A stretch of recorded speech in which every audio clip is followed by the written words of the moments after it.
Good morning everybody. Coaching संस्थाओं के पंजीकरण एवं विनियम हेतु दिशा निर्देश 2024 जारी कर दी गई है। इस निर्देश को जारी करने का उद्देश्य क्या है, ये जानते हैं हम।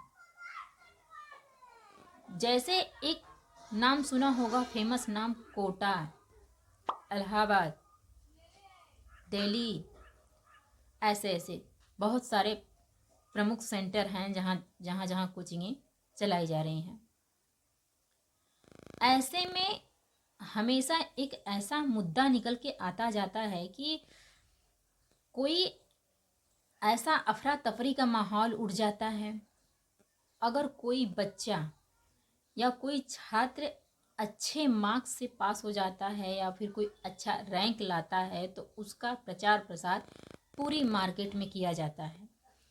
तो ऐसे में कुछ ऐसे स्टूडेंट हैं जो पेरेंट्स के दबाव से या फिर उसको गिल्टी फील करके या फिर कोचिंग के सेंटर के दबाव से कुछ न कुछ दुर्घटनाएं होती जा रही हैं, वो आत्महत्या का शिकार होते जा रहे हैं। इसीलिए एक रूल रेगुलेशन बनाया गया है और अब सरकार यह दिशा निर्देश जारी की है कि कोचिंग सेंटरों का इंफ्रास्ट्रक्चर कुछ इस प्रकार होना चाहिए। आइए हम चलते हैं मुख्य बिंदुओं पर। कोचिंग सेंटर, अगर कोई भी कोचिंग सेंटर अपने कोचिंग में एक ऐसा ब्लैक बोर्ड लगा के एक रूम में पढ़ाने लगा, वो कोचिंग माने नहीं किया जाएगा। कोई भी कोचिंग सेंटर अपने नज़दीकी प्राधिकारी के पास जाके अपने कोचिंग सेंटर का बकायदा पूरा बुनियादी दस्तावेज दे के अपने कोचिंग सेंटर का रजिस्ट्रेशन कराएगा।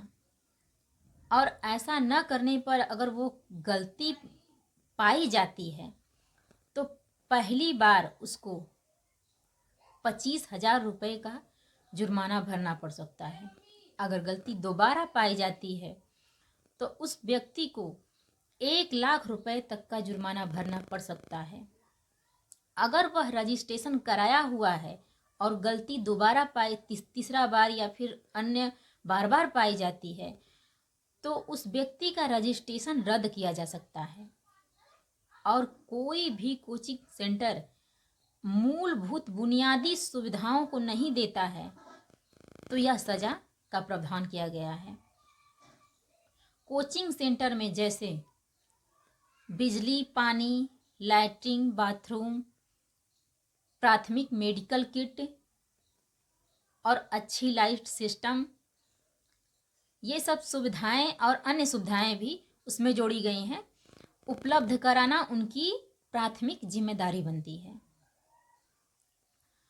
कोई भी कोचिंग सेंटर, जैसे आजकल मामले आ रहे थे बार बार कि कोई भी व्यक्ति अपने बच्चे का, अपने छात्र का किसी भी इंस्टीट्यूट में वो एडमिशन लेता है, नामांकन करता है और उसको कभी बीच में वो कोचिंग क्विट करना पड़ता है, उसको समझ नहीं आ रहा है या फिर वो उस कोचिंग से बर्डन महसूस कर रहा है, उस कोचिंग में पढ़ना नहीं चाहता, तो अगर वह घर छोड़ के जाना चाहता है उस कोचिंग को, तो शेष राशि जो बची है कोचिंग सेंटरों की जिम्मेदारी बनती है कि उसकी शेष राशि रिटर्न कर दी जाए। और कोई भी कोचिंग सेंटर कभी भी 16 साल से कम वर्ष के बच्चों को अपने कोचिंग सेंटरों में नामांकन नहीं लेगा। और कोई भी पेरेंट्स अपने बच्चे पर दबाव नहीं बना सकता है कि हमने इतना रुपया, इतना पैसा खर्च कर दिया है, अब आपको ज़बरदस्तन पढ़ना है। जैसे स्टूडेंट का माहौल कुछ ऐसा बन जाता था कि वह खींचते जा रहे हैं उसमें कि हमने पैसा इन्वेस्ट किया है यहाँ पे। तो ऐसे मामले देखते हुए सरकार ने एक अच्छी गाइडलाइन जारी की है। अगर इसके उद्देश्य को आप समझते हैं तो आपको ज़रूर समझ में आएगा कि यह निर्देश क्यों लागू करना चाहिए या नहीं करना चाहिए, आप खुद डिसाइड कर पाएंगे। ऐसे कोचिंग सेंटरों को जल्दी से जल्दी बंद करने का निर्देश दे दिया है सरकार ने। भी माध्यमिक शिक्षा के बाद वाले ही स्टूडेंट को नामांकित किया जा सकता है कोचिंग सेंटरों में। यह गाइडलाइन जैसे पहले उसको बोला जाता था मानव संसाधन मंत्रालय, लेकिन अब वह मानव संसाधन मंत्रालय न कह के अब उसको शिक्षा मंत्रालय के नाम से जाना जाता है। तो फ्रेंड्स, अगर मेरी इन्फॉर्मेशन अच्छी लगी तो लाइक करिएगा, नहीं अच्छी लगी तो डिसलाइक करिएगा। नमस्कार।